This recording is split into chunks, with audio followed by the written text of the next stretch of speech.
Bonjour à toutes, bonjour à tous. Nous sommes le 3 juin 2018. Hier, le 2 juin 2018, à Varsovie, en Pologne, ont manifesté pacifiquement des milliers de citoyens pour une manifestation pour la paix et pour la liberté, pour que cessent les obligations vaccinales, parce que les Polonais ont été très touchés dernièrement. C'est passé dans Pandora 3. C'est dans Pandora 3. C'est dans celui-ci, couverture orange, parce qu'on est en noir et blanc aujourd'hui. Donc c'est dans ce volume-là. Les Polonais ont subi des... Ah, ce téléphone, je vais couper, moi. C'est pas possible, ça. C'est pas possible. Donc, les Polonais ont été victimes, les enfants polonais ont été victimes du ministère de la Santé qui a validé des vaccins qui étaient défectueux et qui provenaient de Corée d'ailleurs. Et les médecins ont quand même fait les vaccinations aux enfants qui sont tous tombés malades malheureusement. Et il y en a qui sont morts, enfin c'est une catastrophe. Et le ministère de la Santé, c'est pas lui, c'est jamais lui. C'est jamais lui, ni en Pologne, ni en France, ni ailleurs. Mais les Polonais sont loin d'être des idiots. Je vous rappelle qu'ils ont quand même fait une révolution en 1948, que c'est un peuple puissant intellectuellement, même si économiquement, ça commence. Ça commence seulement, mais c'est une grande culture. Il ne faut jamais négliger les pays de l'Est qui ont beaucoup à nous apprendre.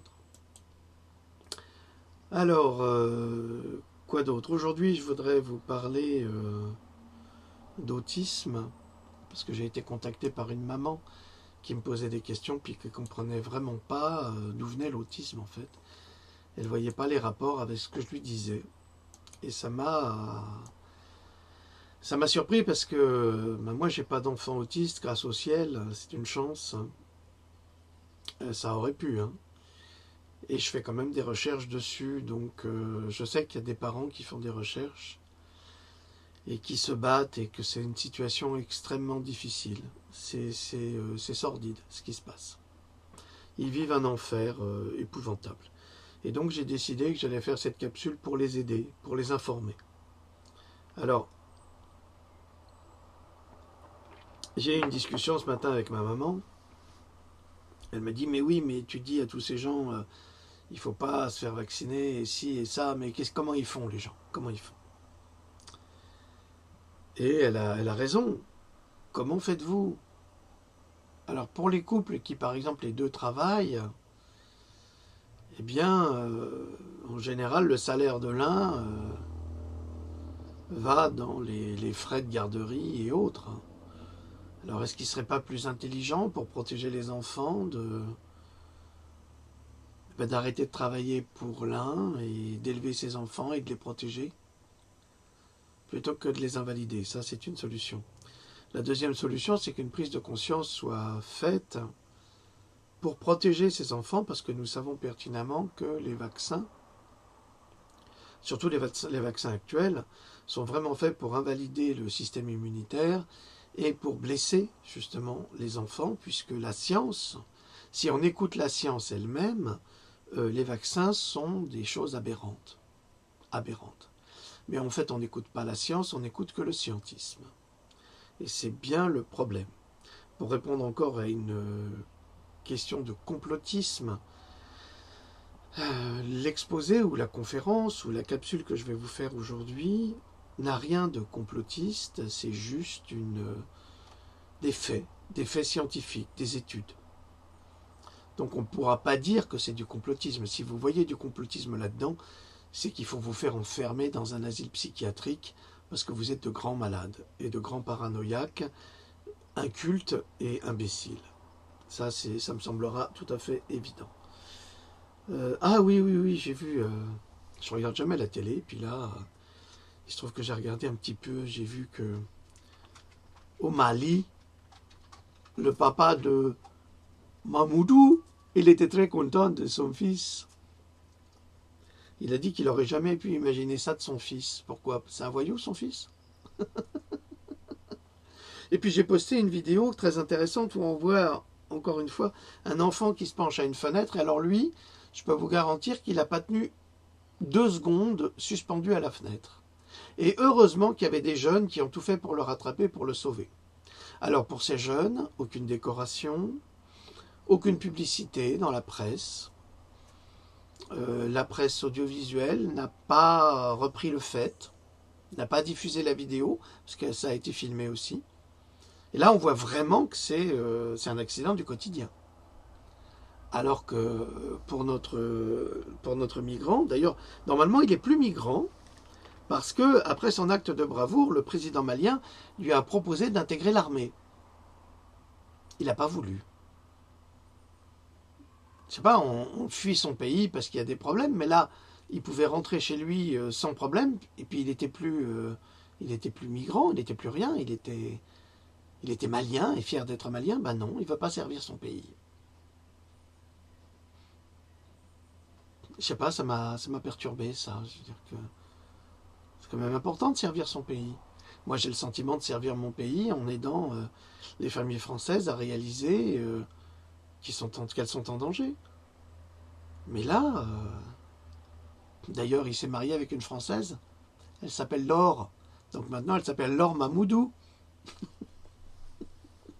Pardon, ça m'a échappé. C'est une blague. Alors, ce que j'aime bien aussi, c'est à chaque fois qu'il est filmé, photographié, il a toujours son t-shirt là qui fait de la pub à ce label afro-français qui se fait vraiment de la pub. On se demande si en fait Mamoudou c'est pas un représentant de commerce. Ah ouais, parce que c'est toujours le même t-shirt. Je vais pas nommer la marque, hein. Ils vont être Furax, mais c'est pas grave. Donc je me demande si tout ça c'était pas aussi pour ça. C'est juste une interrogation. Allez, on va parler de l'autisme et des intestins. Alors, depuis 1960, près de 150 études ont été réalisées sur l'autisme et sur les bactéries de l'intestin ayant une influence sur le comportement autistique.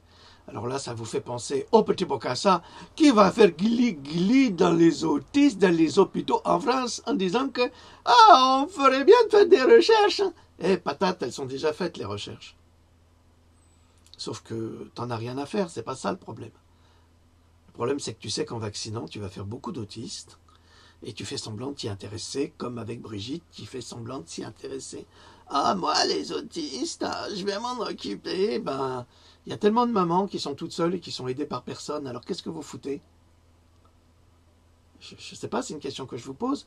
Vous êtes plein de bienveillance avec tout le pognon que vous avez. Qu'est-ce que vous attendez pour aider ces mamans abandonnées par tout le monde? Parce qu'elles ont besoin d'aide, hein. Elles ont la fierté de ne pas demander, parce qu'elles savent qu'on leur a fermé toutes les portes. Mais vous, là, les 2 branleurs de l'Élysée, qu'est-ce que vous attendez? Faites un peu votre boulot au lieu de donner des médailles à des farfelus, là. Parce que c'est n'importe quoi, cette histoire. Une belle manipulation pour nous faire bouffer du migrant, hein.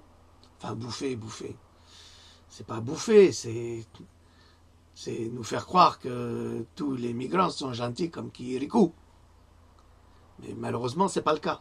En Allemagne encore, il y a beaucoup d'agressions en Allemagne, dans les trains, contre la population locale. Et qui fait ces agressions, à votre avis? Ben, c'est signé. Hein. C'est dommage. C'est dommage. Vous savez qu'au Danemark, bon alors maintenant la burqa est interdite au Danemark, mais ils donnent des guides aux migrants comment faire l'amour. Et en disant le viol, non, ça se fait pas. Et pas sur les enfants non plus. Ça, on fait des choses. C'est-à-dire qu'il y a des positions. Il faut les éduquer. Alors là, je repense à Attali qui nous dit ça va être une manne formidable pour l'Europe. J'ai du mal. Ça me fait du mal. Ça me fait du mal à croire. D'abord, il faut qu'on forme ces gens-là. Il faut les éduquer, il faut leur apprendre la langue, il faut leur apprendre à écrire. En fait, il faut qu'ils passent par tout le processus de l'éducation de l'enfance à l'âge adulte. Mais c'est du temps, ça. C'est beaucoup de temps. Puis après, il faut apprendre à une partie de ces pauvres personnes à travailler. Si elles veulent travailler. Alors qu'est-ce qu'on a retrouvé en Allemagne dans une mosquée? Des kalachnikovs dans une chambre froide de boucherie halal. Ça fait mal, hein. Ça me fait penser à ces containers qui étaient à destination des migrants, qu'on avait retrouvés sur le port du Pirée en Grèce, il y a 3 ans. J'avais sorti l'information, je crois que j'avais encore été censuré par Mediapart, il me semble, là-dessus. Ils n'avaient pas apprécié, sans doute. Et dans le container, il n'y avait que des fusils à pompe chinois avec des cartouches. C'était pour qu'ils s'amusent, sans doute. Je sais pas, il y a quand même quelque chose de bizarre là. Ce flux migratoire qui nous a été vendu comme des réfugiés de guerre, mais ce qui arrive, c'est pas des réfugiés de guerre. C'est des questions que je pose, c'est tout. Puis je voudrais savoir où sont passés ces personnes, ces migrants qui ont été évacués de Paris. Où est-ce qu'ils ont été amenés? Et je voudrais savoir s'ils ont été soignés. Parce que quand même, ils étaient porteurs de la tuberculose, qui est une maladie extrêmement contagieuse, déjà. Et puis, ils avaient la gale, en partie. Donc, il faudrait aussi les soigner, parce que ça se communique. Hein. Dans certaines régions de France, avec les enfants, ben, ça passe dans les écoles. Hein. Donc, il faudrait, je ne sais pas, les autorités sanitaires, ce qu'elles foutent. C'est bien de déplacer les problèmes, mais ça ne les règle pas. Hein. Alors, je sais pas. Il y a beaucoup de choses à faire encore. Et on a beaucoup de progrès à amener parce que voilà. Allez, excusez-moi de cette petite interruption, brève interruption momentanée de notre programme. Depuis 1960, près de 150 études ont été réalisées sur l'autisme et sur les bactéries de l'intestin ayant une influence sur le comportement autistique. Enfin, on en parle. Eh oui, on en parle. Pourtant, il n'existe à ce jour pas de thérapie efficace pour traiter ce type de troubles psychiatriques, déclare le docteur Qinrui Li de l'université de Pékin, en Chine. Le nombre de personnes diagnostiquées avec un désordre de spectre autistique, l'ASD, est en augmentation, cette pathologie étant également une condition difficile et coûteuse à gérer. Je répète cette phrase. Le nombre de personnes diagnostiquées avec un désordre de spectre autistique est en augmentation, cette pathologie étant également une condition difficile et coûteuse à gérer. Alors, l'autisme, ce n'est pas un virus, ce n'est pas une maladie virale, ça ne se contamine pas. Ça peut avoir un facteur génétique, mais il n'y a pas que. Il y a plusieurs types d'autisme. Vous avez par exemple facteur génétique, là on pourrait parler du syndrome de Rett. Ça c'est certain. Mais l'autisme que vivent nos enfants actuellement, c'est un autisme qui vient d'ailleurs, mais nous allons y venir. Alors des experts ont mené des études à grande échelle sur la modification du microbiome intestinal, ainsi qu'une étude ait montré que la modification du microbiome pourrait réduire les symptômes de désordre de spectre autistique.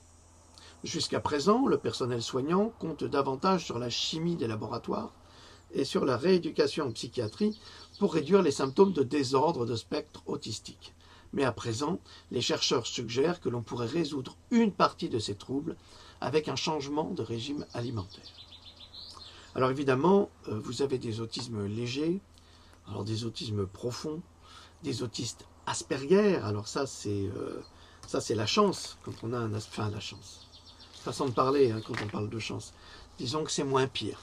C'est moins pire, excusez-moi. L'autisme est généralement associé à un certain nombre de conditions médicales qui affectent des organes multiples. L'inflammation gastro-intestinale est parmi la plus commune de ces comorbidités, soit une association de plusieurs troubles à une pathologie. C'est ça la comorbidité. De nombreux enfants et adultes autistes souffrent de constipation, de diarrhée, d'anomalies intestinales et de questions relatives à leur flore intestinale. Je vous rappelle que lorsqu'on vaccine les enfants, ils sont très très perturbés au niveau de leur flore intestinale et je l'expliquerai encore plus tard. Entre guillemets, dans de nombreux cas, ces questions d'inflammation gastro-intestinale peuvent empirer directement ou indirectement les symptômes comportementaux de l'autisme, a déclaré le Dr Paul Wang, vice-président, directeur et responsable de la recherche médicale en ce domaine. Dans l'appel aux propositions de recherche à propos de l'autisme, le Dr Wang reconnaît un certain nombre de besoins primordiaux. Trop souvent, déclare-t-il, les troubles gastro-intestinaux ne sont pas traités et des médicaments sont utilisés pour contrôler le comportement au lieu de traiter le problème gastro-intestinal sous-jacent. Alors j'aimerais bien que les médecins s'y mettent un petit peu, pas que je leur donne des cours, c'est pas à moi de le faire. D'abord en reconnaissant qu'il y a des cas d'autisme après vaccination, et ensuite d'essayer d'améliorer les erreurs qu'ils ont commises en vaccinant les enfants, en réparant les dégâts, en soignant la flore intestinale de leurs petits patients. Mais comme ils ne le savent pas, comme ils ne sont pas informés, comme l'information s'arrête évidemment aux frontières de la France, eh ben, ils ne peuvent pas savoir. Et quand vous avez les parents qui essayent de les éduquer, c'est ça le pire. Alors là, les médecins leur répondent, il ne faut pas croire tout ce qu'on dit sur Internet, c'est du complotisme, c'est des conneries. Ben, c'est peut-être des conneries, mais en attendant, c'est vous les médecins qui ne savez pas grand-chose. Alors on se demande pourquoi vous êtes médecin. Il va falloir repasser des examens là. Ben oui, parce que il va falloir valider des acquis que vous n'avez pas eus. Donc il va falloir retravailler. Et moi je serais d'avis que des médecins suivent 15 jours de formation aux États-Unis, au Japon ou ailleurs, par an, où ils apprendraient comment soigner autrement, ou comment fonctionnent des pathologies, parce qu'ils ne savent pas. En tous les cas, les médecins généralistes ne savent pas, et les spécialistes, je suis en train de me poser des questions, même s'ils viennent d'être augmentés, pas de beaucoup, mais quand même. Un nombre croissant de recherches suggère que quelques anomalies gastro-intestinales influencent directement des comportements concernant l'autisme par des interactions entre les intestins et le cerveau. Le parcours inflammatoire serait une inflammation des intestins, provoquant directement un écho inflammatoire dans le cerveau. Des recherches ont lié des changements de la microflore de l'intestin à la fonction cérébrale modifiée et au comportement de l'individu. Mais d'autres études suggèrent que certains régimes alimentaires diététiques et des substances nutritives déterminées puissent améliorer la santé des autistes et régler les anomalies gastro-intestinales et la fonction cérébrale. Ouvrez les guillemets, nombre de ces processus d'anomalies gastro-intestinales et le système nerveux peuvent être connectés. Pourtant, ils sont en grande partie inexplorés, même dans les modèles que l'on rencontre auprès des animaux. Et oui, maintenant nous savons que nous avons également des animaux rendus autistes. Ajoute le Dr Wang. Nous devons établir des protocoles en comprenant la relation entre des processus intestinaux, le fonctionnement du cerveau et les symptômes d'autisme. Le développement de directives médicales pour évaluer des individus victimes d'autisme pour des problèmes gastro-intestinaux et d'autres conditions médicales qui peuvent être la cause de nouveaux défis comportementaux. Les interventions qui peuvent corriger ou améliorer le défaut d'inflammation de la microflore de l'intestin avec l'autisme. Les traitements gastro-intestinaux qui améliorent les symptômes d'autisme et la fonction cérébrale. La compréhension de comment la santé nutritionnelle d'un individu peut affecter l'autisme et ses conditions médicales associées, et la compréhension des mécanismes qui lient les troubles gastro-intestinaux et les processus du système nerveux auprès d'individus victimes d'autisme. C'est pas mal ça déjà. Alors si les Toubib faisaient ce travail, ce serait un énorme progrès dans l'aide qu'ils pourraient apporter aux mamans. Et ce ne serait pas à moi de le faire. Lors de la réunion annuelle de la Société américaine de microbiologie à Boston, les chercheurs ont déclaré que les produits toxiques produits par les bactéries de l'intestin affectent d'autisme les enfants. Alors, les produits toxiques présents et rajoutés, évidemment. Mais ils ne veulent pas en parler parce qu'ils ne veulent pas mêler les laboratoires là-dedans. Sinon, on leur enlève les minables 500 000 $ de subventions qu'on leur a accordées. On leur a déjà fait un cadeau. Cette semaine, les chercheurs ont présenté des découvertes d'une petite étude qui suggère cette possibilité. Deux points, ouvrez les guillemets. La plupart des bactéries de l'intestin sont avantageuses, aidant la digestion alimentaire, produisant des vitamines et protégeant contre des bactéries nuisibles, déclare Dai-Wook Kwang de l'Institut de Biodesign de l'Université d'État de l'Arizona, un des auteurs de la nouvelle étude sur l'autisme et les bactéries intestinales. Des bactéries, entre guillemets, nuisibles peuvent excréter de dangereux métabolismes ou déranger un équilibre métabolique qui peut affecter les intestins et le reste de l'organisme, y compris le cerveau. Alors là, je pense qu'à partir de là, vous commencez à y voir un peu plus clair. C'est même clair comme de l'eau de roche. Une précédente recherche a suggéré que certains, peut-être de nombreux, certains enfants atteints d'autisme aient une communauté anormale de bactéries digestives dans leurs intestins.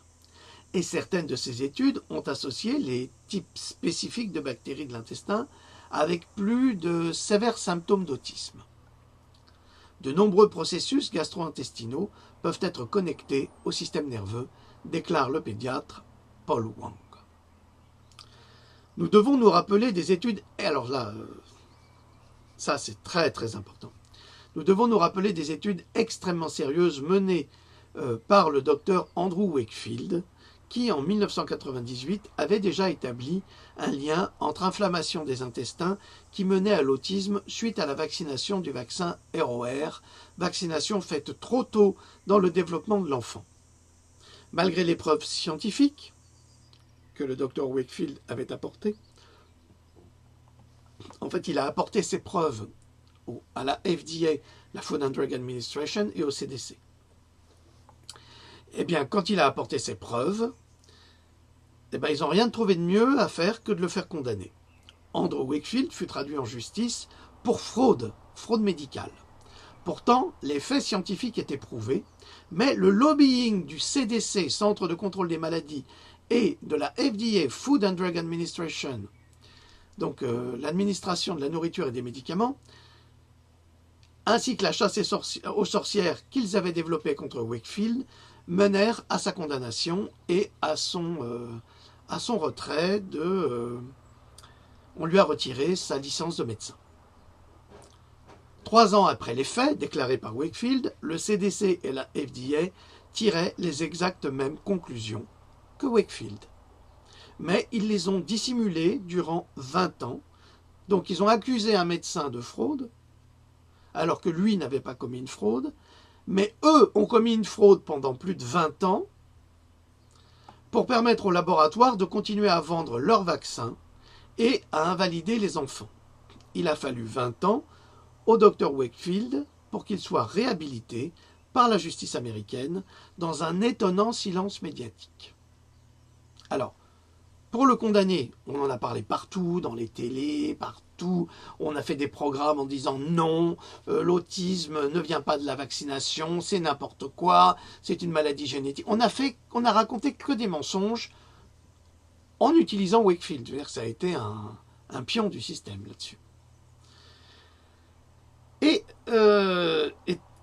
étrangement, quand il y a 3 ans, la justice lui a donné raison, eh ben, les labos, ils ont fait taire tous les médias. Parce qu'il fallait qu'on reste sur le postulat précédent et ne pas avouer que le CDC et la FDA avaient triché, avaient fraudé et sont coupables de crimes contre l'humanité. Et d'ailleurs, ça a été révélé par le film Vaxxed, que vous pouvez voir en français, c'est gratuit. En France aujourd'hui, des médecins le croient encore coupable. Oui, il y a encore des imbéciles qui le croient coupable. Ils vivent sur des postulats anciens et ne font même pas l'effort de faire des recherches personnelles, se contentant de recherches offertes et fournies par Big Pharma à travers des revues de propagande allopathique spécialisées qui sont offertes dans les cabinets médicaux par les laboratoires pharmaceutiques. Un examen approfondi de plus de 150 articles sur les symptômes de désordre de spectre autistique et les bactéries du microbiome intestinal a constaté que depuis les années 60, les scientifiques ont rapporté des liens entre la composition de bactéries de l'intestin et le comportement autistique.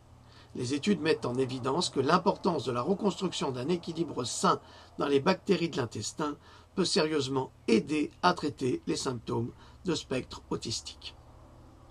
Étonnamment, en dehors des médecins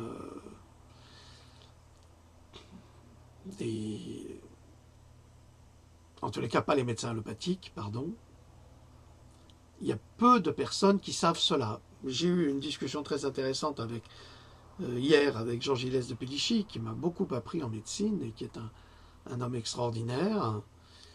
Il est chiropracteur, docteur en radiologie également, 50 ans de pratique, des connaissances. Alors lui, il pourrait enseigner la médecine à n'importe qui, et surtout aux médecins. D'ailleurs, il y a même des médecins qui lui envoyaient des patients parce qu'ils étaient incapables de les soigner et de les guérir. Lui, il le pouvait.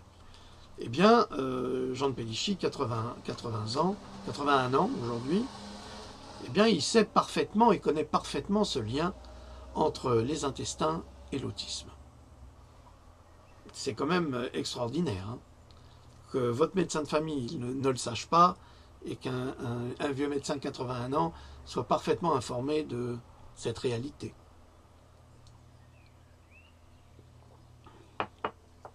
Les liens entre les intestins et l'ASD, donc les symptômes de spectre autistique,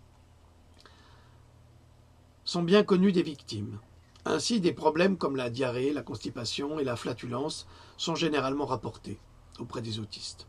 La racine des problèmes gastro-intestinaux est d'un déséquilibre entre les bonnes et les mauvaises bactéries de l'intestin. De nombreuses études supposent sérieusement un lien entre les intestins et le cerveau. Bon, c'est pas par hasard qu'on dit que les intestins, c'est le troisième cerveau. Une façon dont certains facteurs dans les intestins peuvent affecter des processus de fonctionnement dans le cerveau. Et oui, tout est relié. Donc, ces problèmes gastro-intestinaux peuvent avoir un aspect plus sinistre qu'on le suppose. La prolifération de mauvaises bactéries dans les intestins mène inévitablement à une surproduction de sous-produits bactériens, incluant des toxines affectant le fonctionnement normal du cerveau. Ces toxines et même des aliments non digérés peuvent emprunter le flux sanguin et voyager jusqu'au cerveau. Pour un enfant de moins de 3 ans, dont le cerveau est en plein développement, la présence de ces produits chimiques peut détériorer son neurodéveloppement, menant à l'autisme. Entre guillemets, le désordre de spectre autistique est susceptible d'être un résultat lié à des facteurs environnementaux et à la fois génétiques, explique le docteur Lee, mais il oublie les vaccins. Les facteurs environnementaux incluent, alors là écoutez bien, c'est très important pour vous, les mamans, puis les papas, qui s'occupent de l'éducation des enfants. Les facteurs environnementaux incluent l'abus d'antibiotiques auprès des nourrissons, l'obésité maternelle et le diabète pendant la grossesse, la façon dont le bébé est accouché et combien de temps il est allaité. Je vous signale que les laboratoires développent aujourd'hui des campagnes de communication comme quoi allaiter c'est vraiment pas bien, il faut vraiment acheter les laits maternisés. On a répertorié quand même que l'espèce humaine existait depuis 6 millions d'années, et puis tous les mammifères font la même chose depuis l'aube des temps, et tous les nouveau-nés sont allaités. À votre avis, pourquoi il faut arrêter d'allaiter? Eh bien, tout simplement pour rentrer dans le système commercial de Big Pharma et continuer à enrichir cette machine monstrueuse. Mais en n'allaitant pas un enfant, on le prive des anticorps de la maman, on le prive de nombreux systèmes de défense, et c'est pour ça qu'il n'a absolument pas besoin d'être vacciné s'il est allaité. Tous ces facteurs peuvent affecter l'équilibre des bactéries de l'intestin d'un enfant en bas âge. Et donc, ce sont des facteurs à risque pour désordre de spectre autistique. Fermez les guillemets. Cependant, des chercheurs ont constaté qu'un ensemble de preuves significatives indique que permettre au microbiome de l'intestin un retour à un état standard peut réduire les symptômes de désordre de spectre autistique. Alors là, ça va vous intéresser parce que ce sont des expériences qui ont été menées avec succès. Les naturopathes sont informés. Fréquentez-les davantage. Je vous assure que je ne touche rien de personne.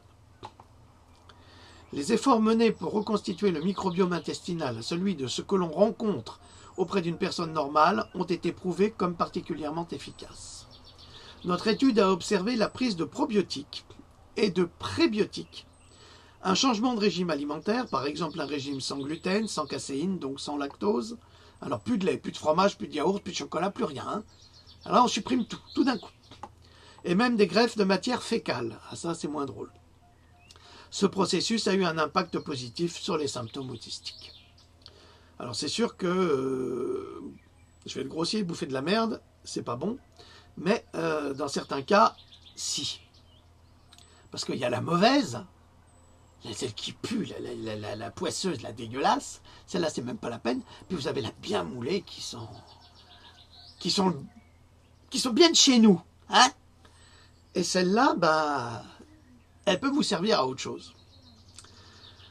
Cela inclut une amélioration de la sociabilité, de faire cette greffe de matière fécale, une réduction du comportement répétitif et une communication sociale améliorée. Cette méthode a montré d'énormes avantages quant à l'amélioration du mode de vie des victimes de désordres de spectre autistique et de leur famille. Alors vous allez me dire, mais on va quand même pas leur donner du caca à manger. Non, ça se passe pas vraiment comme ça, je vous assure. Ben, quoique, dans les fast-foods, on vous en donne, parce qu'on a découvert de la matière fécale dans les viandes. Hein. Ça fait un moment, c'est dans Pandora 1 d'ailleurs. J'en ai déjà parlé. Cette étude pourrait bien être, une percée dans le traitement des troubles autistiques. Cependant, les chercheurs considèrent que ces études sont insuffisantes et que de nouveaux essais cliniques sont nécessaires pour mener cette recherche à un niveau supérieur. Ouvrez les guillemets, nous sommes encouragés par nos découvertes, mais il ne fait aucun doute que nous devons mener plus loin nos investigations. Nous avons besoin d'études plus précises et à plus grande échelle pour soutenir notre théorie. Bon, c'est plus qu'une théorie, là. Pour le moment, des thérapies comportementales restent la meilleure façon de traiter l'ASD. Nous espérons que notre étude mènera à la recherche sur le rapport entre le microbiote de l'intestin et l'ASD et finalement que nous trouvions un traitement bon marché et efficace pour les victimes, déclare le Dr Lee. Alors là, il y a plusieurs choses. Alors, déjà, c'est une thérapie comportementale qui serait censée guérir l'autisme. Eh bien, pas seulement. Pas seulement. Parce que leur théorie, qui est plus qu'une théorie, puisqu'elle a été mise en pratique avec succès, est une méthode de soins efficace. Sauf qu'elle n'intéresse absolument pas les laboratoires. Il n'y a aucune rentabilité. Alors nous espérons que notre étude mènera à la recherche sur le rapport entre le microbiote et l'intestin et l'ASD. C'est déjà fait, c'est depuis les années 60, c'est fait. Et finalement que nous trouvions un traitement bon marché et efficace pour les victimes. Alors un traitement bon marché, c'est pas bon du tout pour les laboratoires, comme l'a déclaré Goldman Sachs dernièrement, guérir les patients n'est pas rentable. Donc, bref. En fait, ce qu'ils sont en train de faire là, ils caressent dans le sens du poil les donneurs de subventions, et pour cause, ils ont touché 500 000 € au lieu de toucher 500 millions. C'est bien dommage, parce qu'avec 500 millions, ils auraient prouvé absolument tout. Alors je répondrai également une chose, on m'a posé la question à propos du garde-asile, comment soigner les effets du garde-asile? C'est très difficile, et j'avais répondu, ce serait de ne pas se faire vacciner.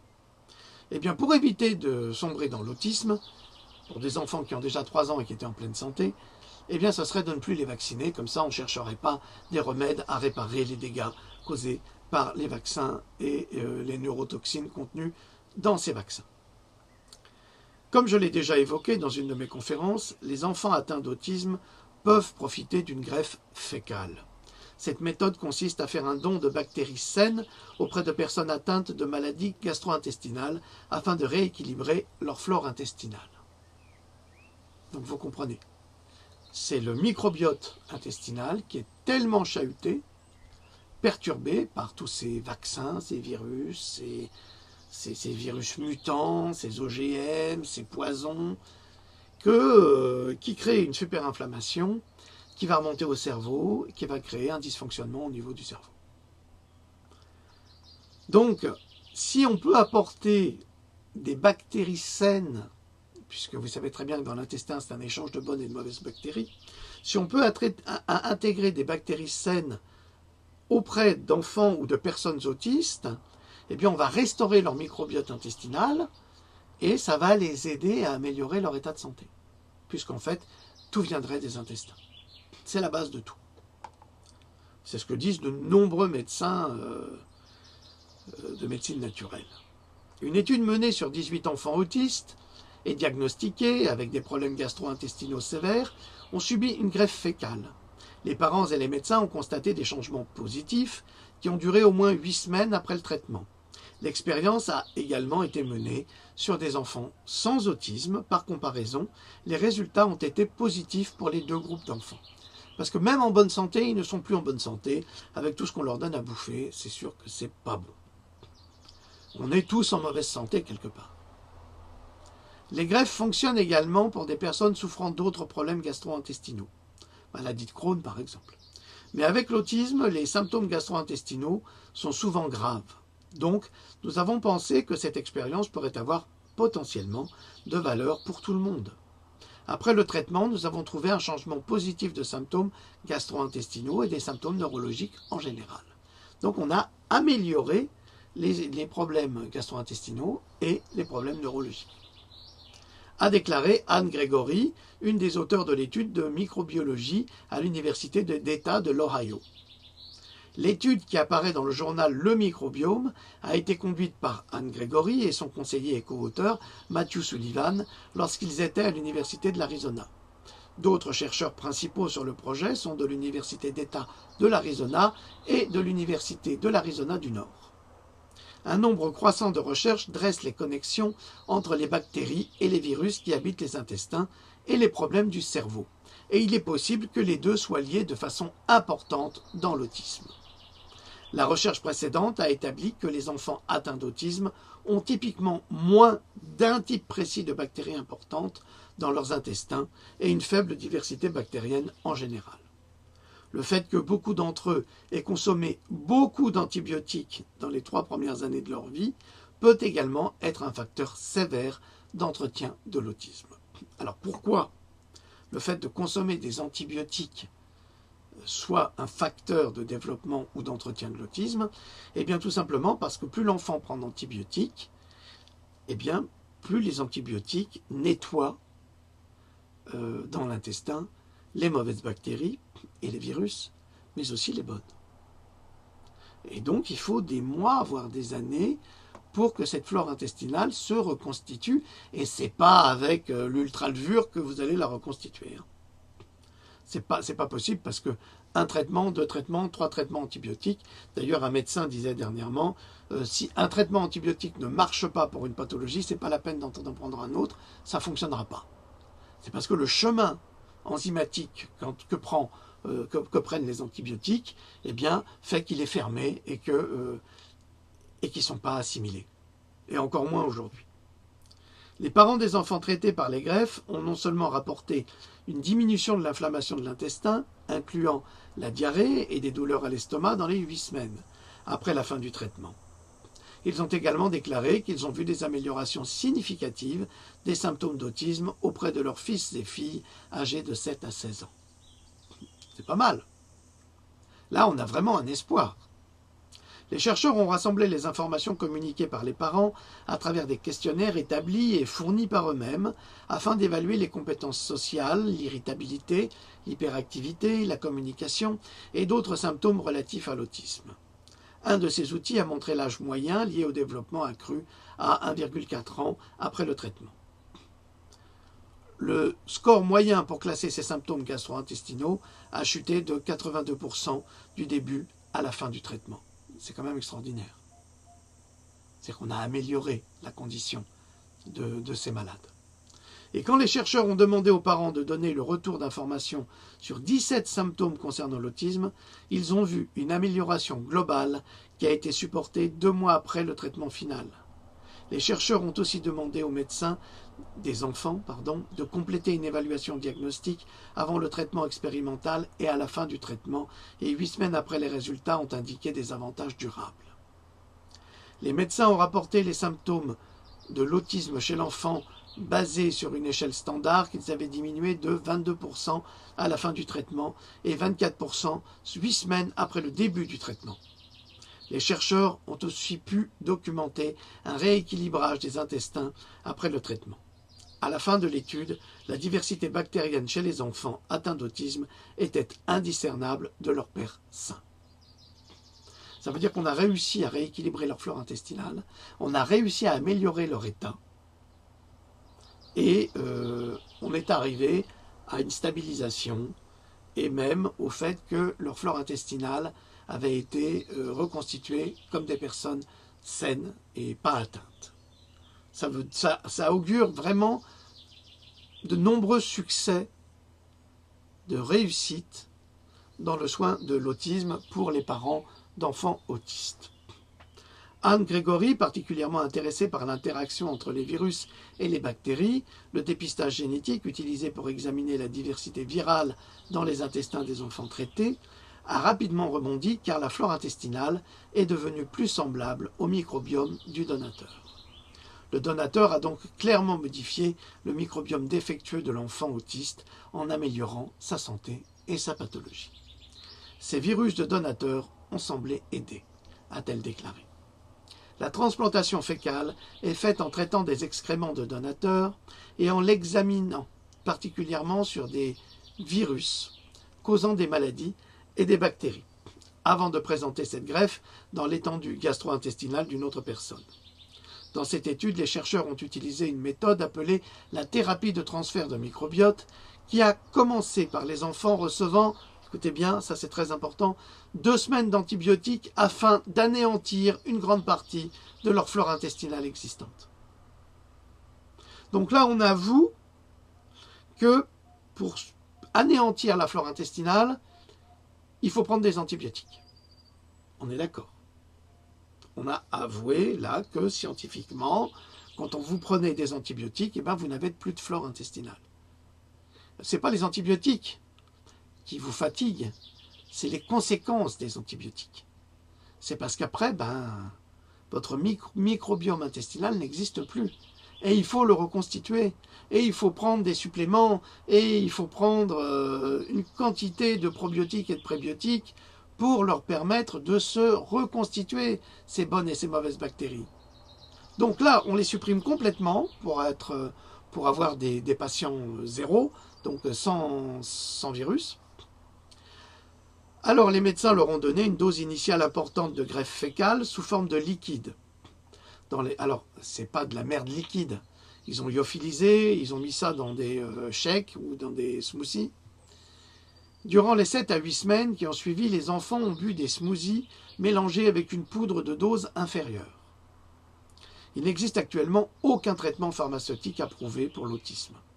James Adams, un des auteurs de l'étude et professeur à l'Université d'État de l'Arizona et spécialisé dans l'autisme, a déclaré que des études plus importantes et plus rigoureuses qui confirment les avantages de la greffe doivent être faites avant que l'approche médicale ne soit largement utilisée.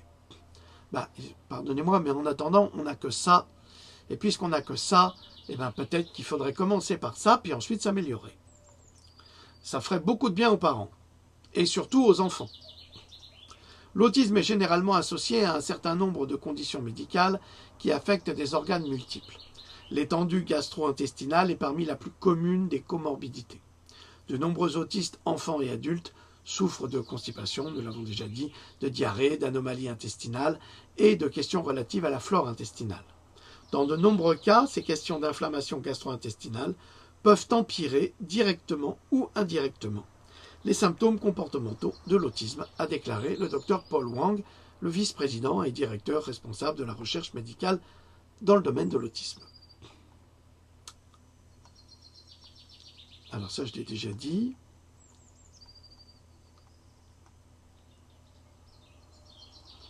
Ça, oui, c'est de la répétition. Bon, c'est pas mauvais de le répéter. Un nombre croissant de recherches suggère que quelques anomalies gastro-intestinales influencent directement des comportements concernant l'autisme par des interactions entre les intestins et le cerveau. Donc on parle d'écho inflammatoire. D'accord ? Je répète pas, parce que... Et puis voilà, bon, écoutez, je crois qu'on a fait... En conclusion, on va passer à la conclusion, on a fait le tour. En conclusion, ces études ne font à aucun moment mention des vaccins dans le développement des troubles autistiques. Il semble même qu'elles soient clairement orientées afin d'éviter le sujet. Pourtant, la science et de nombreux médecins ont déjà établi le lien indiscutable entre vaccination et autisme depuis de très longues années. Les neurotoxines telles que l'aluminium et le mercure sont considérées pour partie responsable du déclenchement de l'autisme chez l'enfant, ainsi que la nagalase. La notice du Tripédia, ce qui est un vaccin qui est fait aux enfants, indique justement risque d'autisme et mort subite du nourrisson dans ses effets indésirables. Ça a été reconnu par la FDA. Et puis par les labos, parce qu'ils ont mis 30 ans pour le reconnaître, mais maintenant c'est fait. Les recherches du Dr James Jeffrey Bradstreet sur l'autisme portaient également sur le microbiome intestinal et sur la détoxification du mercure dans l'organisme, en développant une technique de soins à partir du GC-MAF. Alors, c'est dans mes vidéos, ne me demandez pas laquelle, je ne vais pas me fatiguer à vous la redonner, vous cherchez, sinon vous cherchez sur YouTube, vous trouverez toutes les informations. Alors sur Facebook, quelqu'un a eu la gentillesse de traduire, parce que je n'avais pas le temps, c'est une dame qui a gentiment traduit la vidéo où on vous explique comment faire ce GC-MAF. Donc vous avez les possibilités qui sont à votre disposition, mais je vous en prie, ne me demandez pas, il y a plus de 150 vidéos, si vous croyez que je sais dans laquelle où j'ai donné la recette, eh bien non. Alors vous cherchez vous-même, c'est pour vous, c'est pour votre famille, pour vos enfants, ça vous coûtera pas grand-chose, vous gagnerez que des bénéfices à trouver. Alors celui-ci a trouvé, Dr Bradstreet, à guérir son fils atteint d'autisme et de nombreux autres cas dans son cabinet situé à Buford en Géorgie. Alors, c'est pas la peine d'aller le voir parce que il a été retrouvé mort dans la Rocky Road River à Kimney Rock avec une balle dans la poitrine, comme par hasard. Pour nombre de ses patients, amis, collègues et familles, le Dr Bradstreet a été assassiné pour ce qu'il savait par ceux qui causaient l'autisme et la façon qu'il avait de le soigner. C'était un médecin compatissant, aimable, brillant, avec d'étonnantes capacités de guérir l'autisme. Il a été emmené, on l'a fait taire. Pourquoi un médecin qui a accès à tous les produits pharmaceutiques dans son cabinet se tire paisiblement une balle dans la poitrine avant de se jeter dans un fleuve? Il est évident qu'il s'agit ici d'un meurtre. Celui-ci s'inscrit dans la longue liste de médecins holistiques assassinés, accidentés, suicidés, par, nous le supposons, Big Pharma. Voilà. Alors, Dr Bradstreet déclarait avant d'être assassiné, l'autisme m'a plus appris sur la médecine que la faculté de médecine elle-même. En plus du traitement des patients autistes, le Dr Bradstreet a également été expert auprès de la Cour fédérale pour le compte de familles victimes d'accidents vaccinaux, fondateur et président du Centre de documentation et de développement international de l'enfant, qui a à un moment donné employé l'expert sur l'autisme, le docteur Andrew Wakefield, comme directeur de recherche. Voilà. Alors, ça c'est habituel, on assassine systématiquement les personnes qui aident à soigner et à guérir vos enfants qui ont été rendus malades à travers les vaccinations, à travers les pollutions extérieures, en tout genre. Voilà. Ben écoutez, je crois que c'est tout. C'est pas mal, non? Ben là, vous avez de quoi, hein, vous avez des informations, vous pouvez aller voir vos médecins, vous pouvez discuter avec eux pour savoir si ils sont disposés à vous aider à soigner vos enfants qui sont victimes malheureusement d'autisme. Et il y en a de plus en plus, et il y en aura de plus en plus. Voilà, je vous dis à très très bientôt. Salut!